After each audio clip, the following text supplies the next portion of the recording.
துணை பொதுச் செயலாளராக இருக்கக்கூடிய மல்லை சத்யா அவர்களுக்கும் முதன்மை பொதுச் செயலாளராக இருக்கக்கூடிய துரை வைகோ அவர்களுக்கும் ஏற்பட்டிருக்க அந்த கருத்து மோதல்களை எப்படி பார்க்குறீங்க? இந்த கருத்து மோதல் வைகோவே கொஞ்சம் வசனப்பட்டு தான் பேசியிருக்கிறாரு. எல்லா போராட்டத்திலும் நின்று எல்லா இதுக்கும் முன்னாடி நின்று ஆள் சேர்த்து பலமாக நின்று ஒரு மல்லை சத்யா மேல்நாடுகளுக்கு சென்று வந்த மல்லை சத்யா தன்னை அங்கே மதிமுக காரராட்டோ வைகோவின் ஒரு தளபதியாட்டோ எங்கேயும் ஒரு அடையாளப்படுத்திக்கலைங்கிற ஒரு இது பேசப்படுது மதிமுக வட்டாரத்தில். இது ஏற்கனவே உருவாகி பேச்சப் பண்ண அந்த இடைவெளியை மேலும் அதிகரிக்குங்கிற மாதிரி ஒரு சூழல் தான் வருது. பிரபாகரனுக்கு எப்படி ஒரு மாத்தையாவோ அந்த மாதிரி வைகோவிற்கு இந்த மல்லை சத்யா அப்படின்னு ஒரு துரோகி கணக்காக குறிப்பிடுறதுக்கான காரணம் என்ன? இல்லை, மாத்தையா ஃபுல்லாக இருந்தார். அந்த 1989ஆம் ஆண்டு அந்த மக்களவைத் தேர்தலில் அண்ணன் வைகோ அஜித் மாத்தையா தோளில் ஒரு கையும் பிரபாகரன் தோளில் ஒரு கையும் போட்டு தான் அந்த போஸ்டர் போட்டிருந்தார். பட் வைகோவே அப்படி ஒரு வார்த்தை சொல்கிறாருன்னா இனிமேல் மல்லை சத்யா மதிமுகவில் தொடர முடியுமாங்கிறது ஒரு கேள்விக்குறியாக தான் எனக்கு தெரியுது. ஈழத்தின் மீது மிகுந்த ஈடுபாடு கொண்டவர் தான் திரு வைகோ அப்படின்றது நம்ம எல்லாருக்குமே தெரியும். ஆனால் சமீப காலமாக அந்த ஆர்வம் கொஞ்சம் அவருக்கு குறையுதோ? ஏன்னா ஈழம் அப்படின்னாலே தமிழகத்தில் நாம் தமிழர் கட்சி தான் அப்படின்றது முதன்மையாக பார்க்கப்படுது. அப்போ வைகோவிற்கு ஈழம் மீதான ஆர்வம் குறைஞ்சிருச்சா சார்? ஒரு அரசியல்வாதியாக மக்கள் தோன்றா அவரோட பணி ஜாதி மதம் கடந்து பெரிய அளவுக்கு இருக்குங்கிறது உண்மை.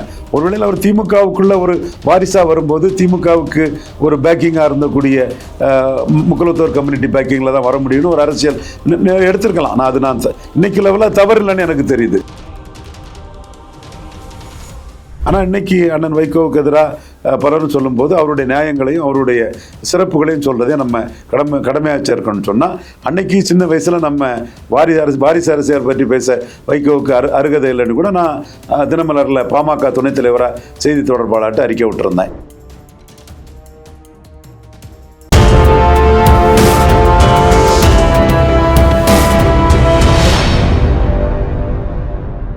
யூத்தமிழ் நேயர்களுக்கு வணக்கம். இன்னைக்கு நம்ம கூட அரசியல் ஆய்வாளர் திரு ரவீந்திரன் துரைசாமி சார் அவர்கள் தான் இணைஞ்சிருக்காங்க. வணக்கம் சார். வணக்கம். ஒரு காலத்துல பிரச்சார பீரங்கி அப்படின்னு சொல்லப்படுற அளவுக்கு திரு வைகோ அவர்கள் புகழ்ந்து பேசப்பட்டாங்க. அவருடைய அரசியல் பணிகளும் அந்த அளவுக்கு இருந்தது. ஆனா அவருடைய கட்சியான மதிமுக இன்னைக்கு மிகுந்த ஒரு சரிவை சந்திச்சிட்டு இருக்கு அப்படின்னு தான் சொல்லணும். கட்சி இரண்டாக பிளவுபட வாய்ப்பு இருக்குன்னு கூட சொல்லப்படுது. மதிமுகவின் அரசியல் எதிர்காலம் எப்படி இருக்கு சார்? எப்படிமா சரிவை சந்திச்சுன்னு சொல்லுவேன்? நான் தானே சொன்னேன், துரை வைகோ மிகப்பெரிய வாக்கு சதவீதத்தை பற்றி வெற்றி பெறுவார், சிம்பிளாக வெற்றி பெறுவார். நான் தானமாக சொன்னேன். அதுதானமாக நடந்திருக்கு. திருச்சியில் அவர் தனி சின்னத்தில் பெரிய வெற்றியை பெற்றார் இல்லையா? எப்படி சரிவுன்னு சொல்ல முடியும்? இருந்த அளவுக்கு இப்போ மதிமுக இளைஞர்கள் மத்தியிலையோ இன்றைய தலைமுறை மத்தியிலையோ அதிகமாக அறியப்படலை அப்படின்னு சொல்லப்படுது சார். முந்தைய காலகட்டத்தில்னா ஒரு காலகட்டத்தில் வைகோ சொல்லிட்டாருன்னா அது ராசி இல்லைன்னு பகுத்தறிக்கு ஒவ்வாத வகையில் முட்டாள்தனமாக சொல்லிட்டு இருந்தாங்க. இன்னும் விவரமே இல்லாமல் அதே சொல்லக்கூடிய ஒரு கூட்டமும் இருக்குது. அவர் தான் 2009 வெற்றி வீரர், ஒரு ராஜ்சபா ஒரு லோக்சபா. 2021 வெற்றி வீரர், 2/3 இடங்களை வெற்றி பெற்றாங்க. 6க்கு 4 அடித்து எடுத்தாங்க. நின்ன ஒரே தொகுதியிலும் பெரிய வெற்றியை பெற்றாப்புல. போன்றவர்களுக்கு அண்ணன் வைகோவுக்கு ஒரு ராஜ்சபா கொடுத்துடலாங்கிற ஒரு எண்ணம் இருந்தது. திமுக அந்த இடத்துக்குள்ள பல காரணங்கள் இருக்கலாம். நம்ம அது திமுகவின் முடிவுக்கும் இன்டர்னலாக பல பிரச்சனைகள் இருக்கலாம். நாம் எதிர்பார்த்தோம்.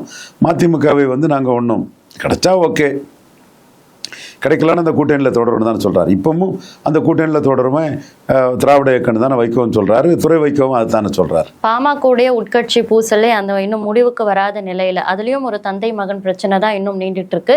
அதே மாதிரி பார்த்தீங்கன்னா மதிமுகவிலையும் ஒரு பிரச்சனை தொடங்கியிருக்கு, உட்கட்சி பூசல்.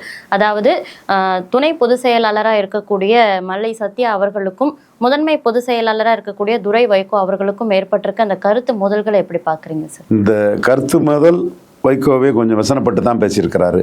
எல்லா போராட்டத்திலும் நின்று எல்லா இதுக்கும் முன்னாடி நின்று ஆள் சேர்த்து பலமாக நின்று ஒரு மல்லை சத்யா மதிமுகவோட செய்தி தொடர்பாளராகட்டும் பல இதுகளில் வருவார். நான் அதை பார்த்துருக்கிறேன், பேசியிருக்கிறேன்.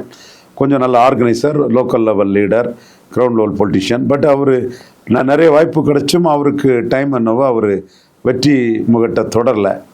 இப்போமா அவர் கரெக்டாக இருந்து ஒரு வெற்றியை தொட வேண்டிய ஒரு காலகட்டத்தில் அவருக்கு அதை என்னவோ அது அவரை விட்டு கை நழுவி போகுதுங்கிற சூழல் வருது. மாமல்லபுரம் தமிழ் சங்கம்ங்கிற இதில் விஜி பன்னீர்தாசா சந்தோஷம், அவர் மூலமாக மேல்நாடுகளுக்கு சென்று வந்த மல்லை சத்யா தன்னை அங்கே மதிமுக காரராட்டோ வைகோவின் ஒரு தளபதியாட்டோ எங்கேயும் அவர் அடையாளப்படுத்திக்கலைங்கிற ஒரு இது வந்து பேசப்படுது மதிமுக வட்டாரத்தில். இது ஏற்கனவே உருவாகி பேச்சப் பண்ண அந்த இடைவெளியை மேலும் அதிகரிக்குங்கிற மாதிரி ஒரு சூழல் தான் வருது. என்னை பொறுத்தளவில் அது வைகோவோட அந்த பேச்சை பார்க்கும்போது இனிமேல் மல்லை சத்யா எங்கே தொடர முடியுமாங்கிறது வந்து ஒரு பெரிய கேள்விக்குறியாக தான் இருக்குது. ஒரு வேளையில் எதிரணிக்கு போகாமல் அவர் திமுகவில் கூட போகலாம். அப்படி ஒரு முடிவு எடுத்தால் கூட மதிமுக அதை பற்றி ஓகே உள்ளே இருந்துக்கிட்டே அது டெய்லி என்னத்தையும் குழப்பம் அது இது வைகோ நீ மல்லை சத்யா அணியாக இருக்கிறதோட அவர் திமுகவிலேயோ இன்னொருலேயும் போய் சேர்ந்துட்டா கூட மேட்ரு ஓவர்னு மதிமுக நினைக்கலாம். துரோகின்னு குறிப்பிடுறாரு சார். என்னன்னா பிரபாகரனுக்கு எப்படி ஒரு மாத்தையாவோ அந்த மாதிரி வைகோவிற்கு இந்த மல்லை சத்யா அப்படின்னு ஒரு துரோகி கணக்காக குறிப்பிடுறதுக்கான காரணம் என்ன சார்? மாத்தையா ஃபுல்லாக இருந்தார். அந்த 1989ஆம் ஆண்டு அந்த மக்களவைத் தேர்தலில் அண்ணன் வைகோ வந்து அஜித் மாத்தையா தோளில் ஒரு கையும் பிரபாகரன் தோளில் ஒரு கையும் போட்டு தான் அந்த போஸ்டர் போட்டிருந்தார். நான் அது உங்களுக்கு நீ எல்லாம் பறந்துருக்க மாட்டோமா அப்போ. அந்த அளவுக்கு அஜித் மாத்தையாவும் பிரபாகரனும் ஒன்றா இருந்தாங்க. காலம் வந்து அஜித் மாத்தையா வந்து பிரபாகரன் விட்டு விலக வேண்டிய சூழ்நிலை இருக்குது. அஜித் மாத்தையா அளவுக்கு இவர் மல்லை சத்யாவை சொல்கிறாருன்னா அந்த மல்லை சத்யாவுக்கு ஸ்டேச்சர் பெருசு. பட் வைகோவே அப்படி ஒரு வார்த்தை சொல்கிறாருன்னா இனிமேல் மல்லை சத்யா மதிமுகவில் தொடர முடியுமாங்கிறது ஒரு கேள்விக்குறியாக தான் எனக்கு தெரியுது. ஈழத்தின் மீது மிகுந்த ஈடுபாடு கொண்டவர் தான் திரு வைகோ அப்படின்றது நம்ம எல்லாருக்குமே தெரியும். ஆனால் சமீப காலமாக அந்த ஆர்வம் கொஞ்சம் அவருக்கு குறையுதோ? ஏன்னா ஈழம் அப்படின்னாலே தமிழகத்தில் நாம் தமிழர் கட்சி தான் அப்படின்றது முதன்மையாக பார்க்கப்படுது. அப்போ வைகோவிற்கு ஈழம் மீதான ஆர்வம் குறைஞ்சிருச்சா சார்? அப்படி இல்லை. அன்னைக்கு 89ஆம் ஆண்டு திமுக கழகம் ஆட்சிக்கு வரும்போது இவர் வந்து தன் உயிரை பணையம் வச்சு பிரபாகரன் போய் பார்த்துட்டு வந்தார். திமுக 13 ஆண்டுகளுக்கு பிறகு ஆட்சிக்கு வர்றதில் கலைஞரோட கடுமையாக நின்று உழைச்ச ஒரு வைகோ. ஆட்சிக்கு வந்து அன்னைக்கு பதவியேற்புலாவில் எதுலேயுமே வைகோ காணலை. வைகோ எங்கன்னு பார்த்தா அவர் வந்து இங்கே ஸ்ரீலங்கா யாழ்ப்பாணம் ஜப்பானில் பிரபாகரனை பார்த்துட்டு வந்தார். அதில் என்ன நடந்தது என்னதுங்கிறது எனக்கு இன்னும் என்னால் அசஸ் பண்ண முடியல. ஒரு சில நண்பர்கள் கலைஞர் சார்பாக போய் அதை பிரச்சனையை கொண்டு வந்து பிரச்சனையை தீர்வு கண்டு காங்கிரஸ் திமுக கூட்டணிக்காக தான் வைகோ போனாருங்கிற ஒரு கருத்தையும் சொல்கிறாங்க. எனக்கு எதையுமே நம்ம அதுக்குள்ளே அறுதிட்டு உறுதியாக சொல்ல முடியல. ஏன்னா பிரபாகரனை பொறுத்தவரை தமிழினம் தான் அவருக்கு ஒரு லட்சியமாக இருந்தது. அதுக்கு குறைஞ்சி அவர் ஒரு காம்ப்ரமைஸுக்கு வந்திருப்பாரான்னு எனக்கும் தோணலை. எனிவே அந்த இடத்துக்குள்ளே வைகோ போயிட்டு வந்தது on his own or on behalf of Kalaignar Karunanidhi, whatever we do not know, அது வந்து வைகோவுக்கு வந்து ஒரு பெரிய ஹீரோ இமேஜை கொடுத்தது, மிகப்பெரிய ஹீரோ இமேஜை கொடுத்தது.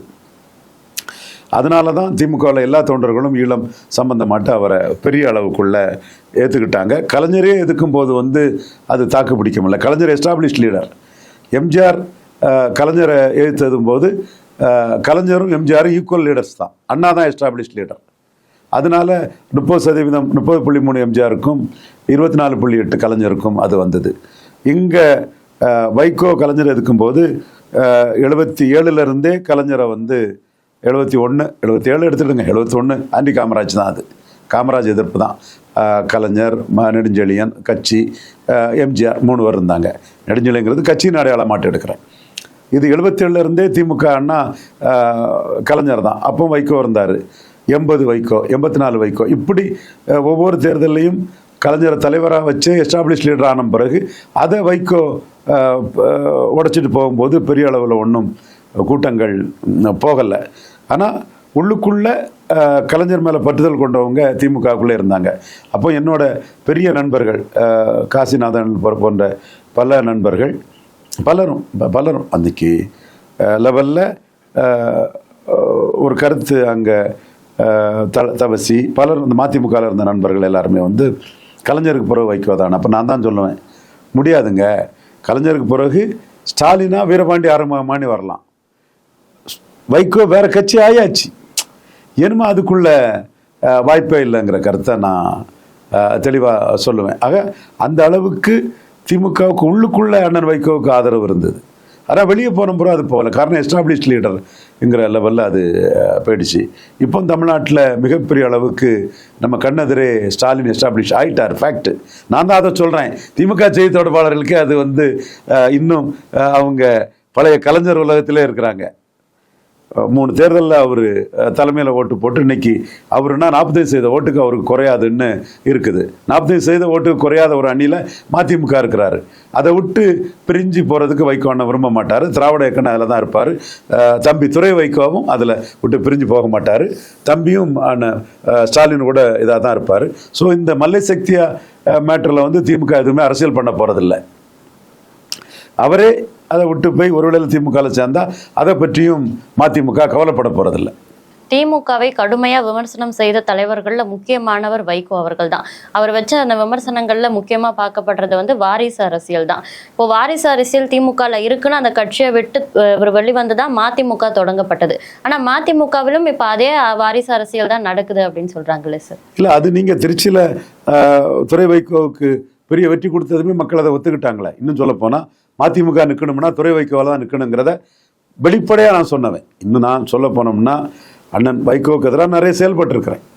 இப்போ நான் இன்னைக்கு ரியலைஸ் பண்ணி பார்க்கும்போது அண்ணன் வைகோவுக்கு உழைப்பு, மக்களுக்காக நின்னது, அவருக்கு தகுதியெல்லாம் நாம் செயல்பட்டோன்னு சொன்னால் எல்லாமே அந்த காலகட்டத்தில் நான் வெளிப்படையாக சொல்கிறதுன்னு சொன்னால் கராத்தே செல்வின் உட்பட தூத்துக்குடி ஜெயக்குமார், பகலவன், உதயசூரியன், ஜப்பான், ராஜபாளையத்தில் உள்ளவங்க இவங்களெல்லாம் தடாவில் போடும்போது அண்ணன் வைகோ வரவேற்றுட்டார். எனக்கு ரொம்ப கோபம் அன்னைக்கு.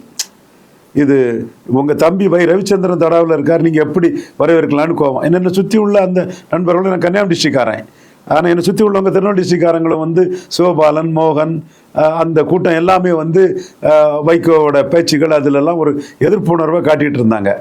அப்போ நம்ம அதை மனசில் வச்சு மதிமுக பாமக கூட்டணி வரும்போது நான் தான் தீரன், செஞ்சி ராமச்சந்திரன்லாம் இருக்கும்போது டாக்டர் ஐயாவை இன்ஃப்ளூயன்ஸ் பண்ணி நான் தான் அதில் தடுத்தேன். அப்போ வைகோவுக்கு ஒரு உயர்வு வந்துடக்கூடாதுன்னா நம்ம அதை செய்தோம் தான், நான் மறுக்க வரல. ஆனால் இந்த மண்ணுக்கும் மக்களுக்கும் மாறின மகத்தான தலைவர் அண்ணன் வைகோங்கிறது தெரியுது. தமிழ்நாடு மெர்கன்டைல் பேங்க் மீட்புக்கு அண்ணன் வைகோவோட பங்களிப்பு பெருசுங்கிறது இப்போ தான் நமக்கு அது புரிய வருது. தென் காமராஜ் நினைவிடம் கன்னியாகுமரியில் வர்றதுக்கு அண்ணன் வைகோ சுரேஷ் பிரபு பார்த்து உடனே பண்ணதுங்கிறது தெரியுது. ஒரு அரசியல்வாதியாக மக்கள் தோன்றா அவரோட பணி ஜாதி மதம் கடந்து பெரிய அளவுக்கு இருக்குங்கிறது உண்மை. ஒருவேளையில் அவர் திமுகவுக்குள்ள ஒரு வாரிசாக வரும்போது திமுகவுக்கு ஒரு பேக்கிங்காக இருந்தக்கூடிய முக்குலத்தோர் கம்யூனிட்டி பேக்கிங்கில் தான் வர முடியும்னு ஒரு அரசியல் எடுத்திருக்கலாம். நான் இன்னைக்கு லெவலில் தவறு இல்லைன்னு எனக்கு தெரியுது. அன்னைக்கு அதையே சொல்லி என்னோட நெல்லை மாவட்ட நண்பர்கள் சொல்லும்போது நம்ம அண்ணன் வைகோவுக்கு எதிராட்டே ஒரு பணிகளை பண்ணணும், நம்ம மறுக்க வரல. ஆனால் இன்னைக்கு அண்ணன் வைகோவுக்கு எதிராக பலரும் சொல்லும்போது அவருடைய நியாயங்களையும் அவருடைய சிறப்புகளையும் சொல்றதே நம்ம கடமையாச்சு இருக்கணும்னு சொன்னால், அன்னைக்கு சின்ன வயசில் நம்ம வாரிசு அரசியல் பற்றி பேச வைகோவுக்கு அருகதை இல்லைன்னு கூட நான் தினமலரில் பாமக துணைத் தலைவராக செய்தி தொடர்பாளர்கிட்ட அறிக்கை விட்டுருந்தேன். இப்போ அண்ணன் ஒரு வெற்றி வீரராக ஸ்டாலின் கூட இருக்கிறாரு. அதுவே தொடரணும்னு நான் ஆசைப்படுறேன். இவ்வளவு நேரம் நேர்காணல் இணைந்து எங்களுடைய பல கேள்விகளுக்கு விளக்கமான பதில் அளிச்சதுக்கு ரொம்ப நன்றி. நன்றி.